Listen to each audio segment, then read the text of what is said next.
모세의 간증을 보면은 먼저 자녀들의 이름에서 모세의 간증이 포함되어 있습니다.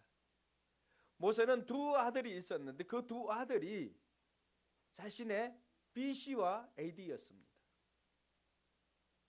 먼저 첫 번째 아들 게르솜, 그 게르솜의 뜻은 내가 이방 땅에서 나그네가 되었다라고 하는 것입니다.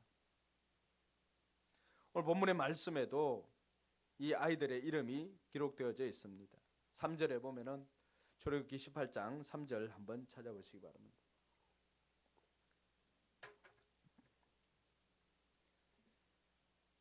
장인 이드로가 시보라와 함께 두 아들을 데리고 왔는데 큰 아들의 이름은 무엇입니까? 게르솜입니다. 게르솜은 내가 타국 땅에서 나그네가 되었구나. 그가 이집트 그 궁전에서 살다가 광야로 쫓겨납니다. 도망을 가죠. 그래서 도망자로 살아갈 때 그 미디안에서 도망자로 살아갈 때 그 광야에서 제사장이었던 이 이드로의 집에 들어가고 이드로의 딸인 시보라와 결혼을 하게 됩니다. 그리고 그곳에서 아이를 낳았는데 그 아이 이름이 게르솜입니다. 게르솜을 통하여서 자기의 신앙에 어떻게 보면은 타국 땅에서 나그네가 된 자신의 처지를 이 아들의 이름을 통해서 이야기를 하기도 합니다. 그런데 그 광야의 여정을 통하여서 출애굽기 3장에 모세가 떨기나무 불꽃 가운데서 하나님을 만나는 경험을 합니다. 하나님께서 그 떨기나무 불꽃 가운데서 모세를 만나시고는 나는 내 조상의 하나님 아브라함의 하나님 이삭의 하나님 야곱의 하나님이라고 가르쳐 줍니다. 그리고 하나님께서 그에게 내 백성을 인도해내라는 사명을 주십니다. 모든 구원받은 사람들에게 하나님께서 주시는 하나님께서 만나주시고 그리고는 그 사람에게는 사는 날 동안 이루어야 할 미션을 주십니다. 모세에게도 예외는 아니었습니다. 그 광야에서 양을 치는 동안에 모세는 하나님을 만나는 경험을 하게 됩니다. 그 이전에는 모세의 성격이 어떠했습니까? 불의를 보면 참지 못합니다. 성격이 얼마나 급합니까? 그러니까 자기 동족을 괴롭히는 사람을 그 사람을 직접 죽일 정도로 모세는 혈기도 있는 사람이고 성질도 급하고 불의를 보면 참지 못하는 그런 사람입니다. 법에서 틀에서 벗어나는 걸 참을 수 있는 그런 사람이 아닙니다. 근데 들에서 양을 키우다 보니까 어떻습니까? 양이 자기 말을 듣습니까? 제대로 잘 안 듣지요. 그러니까 양을 이렇게 키우면서 그런 광야에서 하나님과 조금씩 교제하고 하나님의 음성을 듣기 시작합니다. 그러고는 결정적으로 떨기나무 불꽃 가운데서 말씀하시는 하나님을 만난 이후에 그의 삶이 달라지기 시작했습니다. 이제는 목표가 생기기 시작했고 사명이 생기기 시작했고 방향이 생기기 시작했습니다. 그러고 난 다음에 태어난 아이 이름을 엘리에셀이라고 지었습니다. 4절에 보면 이 엘리에셀의 이름의 뜻이 무엇입니까? 내 아버지 하나님이 나를 도우셔서 바로의 칼에서 나를 건져주셨다. 두 아들의 이름이 자신의 간증이었습니다. 이것이 자신의 삶을 통해서 하나님 앞에 그리고 많은 사람들 앞에 자신의 삶을 간증하는 것이었다면 이제는 이드로 앞에서 자신이 지금까지 직접적으로 경험했던 하나님을 간증하게 됩니다. 하나님께서 바로와 이집트에게 하신 일, 어떤 일을 했습니까? 10가지 재앙을 내렸던 그 일들을 이야기를 합니다. 양식이 없을 때 만나를 내려주시고 메추라기를 내려주시고 썬물을 단물로 바꿔주시고 반석에서 물을 내신 이런 일들을 하나님께서 행하여 주셨던 일들을 이드로에게 이야기를 합니다. 그럼 출애굽한 이스라엘 백성들 지금 여기까지 오는 동안 3개월이 걸렸습니다. 쉬운 여정이 아니었습니다. 처음에 이스라엘 백성들을 데리고 나왔을 때 제일 처음 만났던 고난이 무엇이었습니까? 그들은 그곳에서 원망을 합니다. 홍해 앞에서 이스라엘 백성들이 처음 원망을 합니다. 과거에 모세 같았으면 어떻게 할까요? 그냥 네 죽고 내 죽고 거기서 결판을 보는 겁니다. 그러나 광야에서 하나님을 만난 이후에 그의 가치관이나 성품이 바뀌었습니다. 지면의 모든 사람들보다 온유함이 뛰어났다고 그렇게 이야기를 합니다. 모세는 백성을 상대하지 않고 하나님 앞에 기도를 하는 사람으로 바뀌었습니다. 그래서 하나님께서 방법을 제시해 주었는데 네 손에 있는 지팡이로 바닷길을 열으라고 말합니다. 쉽지 않은 것이었지만 모세는 순종합니다. 그러자 어떤 일이 일어났습니까? 밤새도록 동풍이 불어서 그 바닷물이 갈라집니다. 그리고 홍해를 지납니다. 한 달 반 만에 출애굽한 지 한 달 반 만에 신광야에 도착을 하게 되었습니다. 준비한 식량이 다 떨어졌습니다. 준비한 식량이 떨어지자 백성들은 어떻게 합니까? 백성들이 하는 주특기가 뭐예요? 원망이죠, 원망. 내가 이러려고 신앙생활을 했나 하는 자괴감이 들 때입니다. 내가 바르게 살아보려고 하는데 제대로 풀려야 되는데 내가 인간적으로 준비했던 모든 총알이 식량이 다 떨어질 때입니다.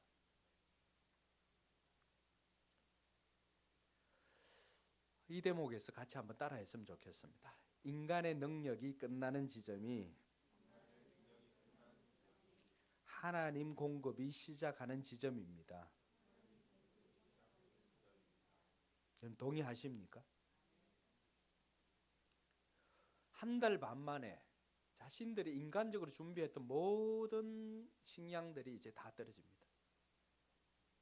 뭐 꼽을 쳐놨던 거, 말라놨던 거, 뭐 이런 거 다 떨어집니다. 이제 뭐 더 이상 따뜻한 물 받아서 샤브샤브 할 뭐 몽골 군사들이 했던 그것조차도 이제 다 떨어지는 것입니다. 그 시점에서 백성들은 또 죽을 것이 없어서 우리를 이곳으로 인도했냐고 원망을 하기 시작합니다. 여러분 신앙생활 하다가 신앙생활 제대로 하려고 하다가 물질 떨어질 수도 있습니다. 식량 떨어질 수도 있습니다. 그때 원망할 것이 아니라 하나님 앞에 손을 들 수 있기를 주님의 이름으로 축원합니다. 모세가 하나님 앞에 기도를 하기 시작할 때 하나님께서는 그들에게 만나로 메추라기로 먹여주시고 또 채워주셨습니다. 할렐루야. 광야에는 바닥이 딱딱해서 씨를 뿌려도 씨가 나지 않습니다. 거기서 농사를 지을 수는 없습니다. 어디에서 먹을 것을 구합니까? 하늘에서 떨어지지 않는 한 양식을 공급받을 길이 없습니다. 우리는 이미 이들의 삶을 알고 있지 않습니까? 38년여, 근 40년이 되도록 이들은 하나님께서 공급해 주시는 그 식량으로 배불리 먹었습니다. 우리가 하나님 나라를 위해서 가는 여정에 우리가 때로는 수고하지 않아도 내 인생을 위해서 내가 투자하고 내 인생을 위해서 헌신하지 않는다 할지라도 하나님 나라를 위해서 헌신하고 그 길이 어설퍼 보이지만 그러나 그 길 가운데 하나님의 공급하심이 있다는 것을 경험하는 저와 여러분들 되기를 바랍니다. 그게 만나와 메추라기 사건입니다. 하나님께서 공급해 주시겠다는 거예요. 인간의 능력이 끝나고 인간이 가지고 있는 것이 끝나는 그 지점이 하나님의 공급이 시작되는 그 지점이라고 하는 사실을 깨닫고 한 걸음만 더 헌신하고 한 걸음만 더 믿음으로 결단하고 한 걸음만 더 걸어 나갈 수 있기를 주님의 이름을 축원합니다. 그게 홍해와 요단의 차이입니다. 홍해는 갈라놓고 건너지만 요단은 계속해서 진행하는 동안에 갈라집니다. 제사장들이 발이 들어갔을 때 물이 멈추었었습니다. 그러나 여전히 저기 건너편에는 물이 아직도 있습니다. 그들이 들어가서 백성들이 그것을 믿고 따라 들어왔을 때 이제 갈라지기 시작합니다.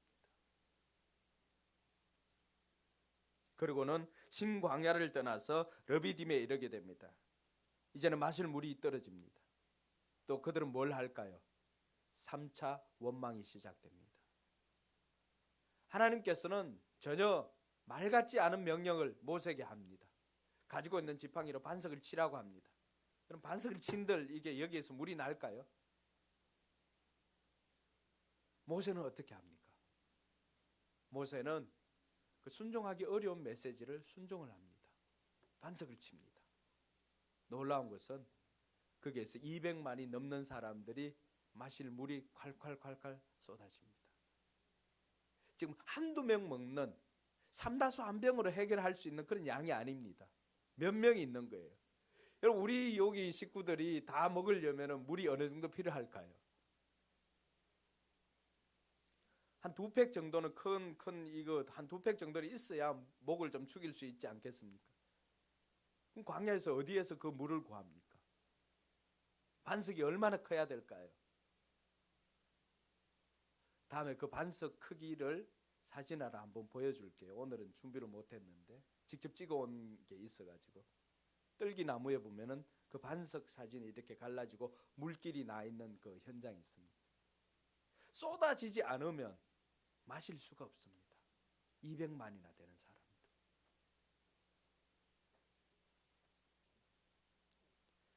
그곳이 하나님과 다투었다고 해서 마사와 머리바라고 그렇게 말합니다. 그리고 아말렉과의 전투를 경험하게 됩니다.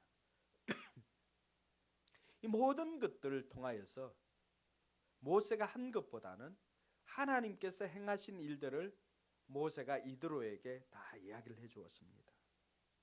주님께서 어떻게 이스라엘 백성들을 건져주시고 구원해 주셨는가를 간증하자 말자 이드로가 어떤 고백을 합니까?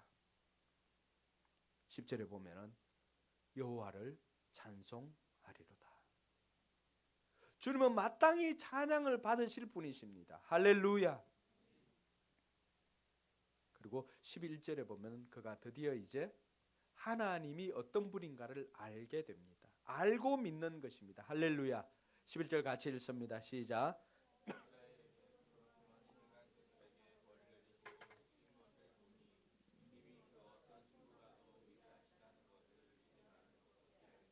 네.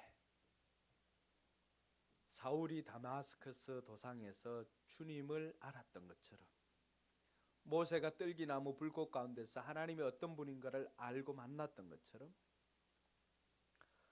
모세 장인 이드로가 그 순간에 하나님이 어떤 분인가를 알게 된 것입니다.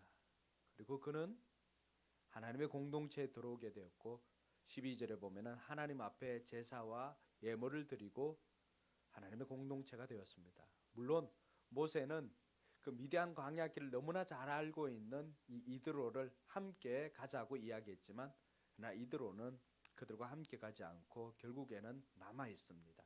그러나 이드로가 오늘 본문 그 다음에 보면은 너무나 중요한 충고를 해줍니다. 이 많은 사람들을 다 이끌어가고 이들을 일일이 판단하려면은 네가 가지고 있는 지혜를 가지고도 다 부족하니까 너는 하나님 앞에 순종하지만은 그러나 100명, 50명, 10명의 리더를 세워가지고 너는 그 리더들을 데리고 행정을 하라고 하는 것입니다. 여러분, 제가 예전에 대학원에 사회복지를 공부할 때가 있었습니다. 그때 사회복지 행정론을 배울 때인데 보고서를 이렇게 쓸 때 행정이나 조직이 어디에서 시작됐는가를 할 때 저는 목사잖아요. 그래서 최초의 조직이나 이런 것들이 이드로라고 하는 사람을 통해서 조직이 생겼다고 이 리포트를 제출한 적이 있습니다. 물론 교수가 원하는 그것은 아니었죠. 근데 마칠 때는 어쨌든 최고 점수를 받았는데요. 이드로가 함께 하지는 않았지만 그는 하나님의 백성들을 위해서 이제는 충고하는 그런 자리에까지 이르고 하나님 공동체 속에 들어왔다라고 하는 것은 모세의 간증을 통해서 그렇게 되었다는 것입니다. 시간이 많이 지났는데 제가 언제 시작했는지를 보지를 못해가지고 지루하면은 그냥 빨리 마치겠습니다. 간증이 있는 삶을 살기 위해서는 그럼 어떻게 하면 될까? 모세처럼 이런 간증이 있는 삶을 살기 위해서는 바울처럼 간증이 있는 삶을 살기 위해서는 어떻게 살아야 될까? 첫 번째는 주님 만난 경험이 있어야 됩니다.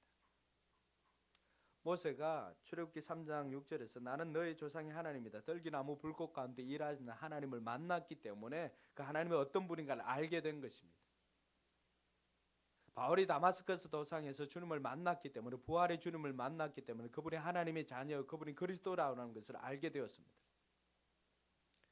우리에게도 우리 인생의 고난의 길에 들어섰을 때 우리를 구원해 주신, 우리를 건져 주신 하나님을 만나는 경험이 있어야 됩니다. 할렐루야. 그래야 간증이 있습니다. 삶의 구비구비마다 그 어려움을 건져 주셨던, 그때 만났던 하나님이 있어야만이 우리가 다른 사람에게도 동일한 어려움을 겪을 때 간증을 해줄 수 있습니다. 여러분, 혹시라도 지금 광야 길을 걷고 있는 사람이 있습니까? 왜 내게만 이런 어려움을 주실까? 왜 나만 이런 어려움을 주실까라고 원망하고 불평하는 사람들이 있습니까? 생각을 바꾸어서 나를 통해서 하나님이 살아계심을 간증하고 나와 같은 어려움을 겪는 사람들에게 삶을 통해서 간증하라고 여러분에게 하나님께서 주신 기회라고 생각할 수 있기를 바랍니다. 저희 어머님 1999년에 폐암을 앓게 되었습니다. 처음 발견했을 때 어머니의 대답도 마찬가지였습니다. 왜 내게 이런 일이 생겼냐고. 지금까지 다른 사람 해코지하지 않고 다른 사람을 도와주면서 살아왔는데 왜 내 인생에 이런 어려움이 생겼냐고 이야기를 합니다. 일단 하나님의 선한 계획이 있을 거라고 그렇게만 이야기를 하고, 그때 신앙을 제대로 알고 그 병상에서 주님을 만나게 되었습니다. 제가 그때 처음으로 직장을 그만두고 신학교에 갔기 때문에 신학교 갔다 와서 학교 수업 마치고는 병원으로 가가지고 병원에서 어머님 보고 성경을, 그 현대어 성경을 주면서 모르는 거 줄쳐놓고 물어보라고 합니다. 그럼 갔다 와서 제가 물어보는 거 설명을 해줍니다. 나사로의 죽음에 대해서 그때 처음으로 물었던 기억이 있습니다. 그러고 난 다음에 어머님이 이제 회복이 되었습니다. 그때는 다 이해하지 못하였지만 낫고 난 다음에 어머님 삶의 신앙 고백이 바뀌었습니다. 두 번째로 발발했을 때도 마찬가지였습니다. 죽음에 대한 두려움이 있는가 물어보았습니다. 나 그때 죽음에 대한 두려움은 없었다고 이야기를 합니다. 내가 이제 죽어도 큰 죽음에 대한 두려움은 없다. 내가 천국에 가기 때문에. 그러나 한 가지 남아있는 것은, 아쉬움이 있는 것은 내가 우리 동네 사람들에게 다 전도하지 못하였다는 그 아쉬움은 있다. 이 동네 사람들 다 전도하고 싶다라고 하는 그 고백을 하였습니다. 그 고백이 제가 개척을 하게 된 두 번째 이유이기도 했습니다. 그러고는 어머님은 동네에 암을 앓고 있는 사람들을 찾기 시작했습니다. 그럼 가서 이야기를 합니다. 내 몸을 보라고, 내 몸을, 나를 보라고. 1999년에 처음 폐암이 생겼고 그 폐 한쪽을 잘라내었습니다. 폐암은 징후가 발견되면 3개월, 6개월입니다. 근데 6년이 지나고 깨끗하게 되어 새로 생기게 되었습니다. 오른쪽도 잘랐습니다. 그래도 여전히 일들 다 하고 다니시고 교회도 열심히 다니십니다. 암을 앓고 있는 사람에게 찾아가서 나를 보라고, 살려주신 나를 보라고, 하나님께서 나를 이렇게 살려주시지 않았냐고, 내가 그때 모를 때, 하나님 모를 때 교회 나가지 않고 몰랐을 때는 몰랐지만 하나님을 알고 나니까 하나님께서 나를 그 암덩어리에서 나를 이렇게 살려주고 이렇게 배를 한쪽 자르고 이쪽 다 잘라도 살고 있지 않느냐고. 그렇게 돌아온 영혼들이 많습니다. 여러분들이 겪는 고난, 아플 수가 있습니다. 힘들 수가 있습니다. 그러나 그것을 이겨내면은 그것이 간증이 되어서 여러분들을 통해서 돌아올 영혼들이 많이 있다는 사실을 기억할 수 있기를 바랍니다. 좀 힘들더라도 여러분 믿음으로 한번 버텨보시기 바랍니다. 하나님께서 여러분들과 함께 하심을 경험해 보시기 바랍니다. 그것이 있어야만이 다른 사람에게 나도 그 시간에 이렇게 이겨놓으라고, 나를 보라고 이야기할 수가 있습니다. 이 은혜가 있기를 주님의 이름을 축원합니다. 둘째로는 말씀대로 산 경험이 있어야 합니다. 어려움이 있을 때 믿음으로 버티고 힘들고 어려운 과정들이 다 있습니다. 그러나 말씀대로 살아보고 순종한 그 경험이 있어야만 이야기를 해줄 수가 있습니다. 모세는 애굽의 열재앙부터 시작해서 반석을 치라고 하는 그 명령까지도 다 순종했습니다. 너무나 황당하지 않습니까? 지팡이를 내밀면 바다가 갈라집니까? 지팡이로 반석을 치면 물이 나옵니까? 이 모든 것들을 모세는 다 순종했습니다. 해보고 난 다음에 이야기를 할 수 있기를 바랍니다. 하지 않고 이래서 안 돼, 이래서 안 될 것 같아, 안 되는 거 하기 싫은 사람은 핑계거리를 찾고 하고 싶은 사람은 방법을 찾습니다. 그렇게 순종해보고 난 다음에 안 되는 것도 간증이 되는 줄 믿으시기 바랍니다. 그럼 하나님께서 여러분들을 그냥 버려두지 않습니다. 말씀대로 순종해야만 그것이 간증이 됩니다. 마지막 세 번째는 믿음으로 선택한 경험이 있어야 됩니다. 홍해를 건너고 광야로 들어가는 그 여정들은 다 하나님께서 말씀해 주시지만 자신의 선택입니다.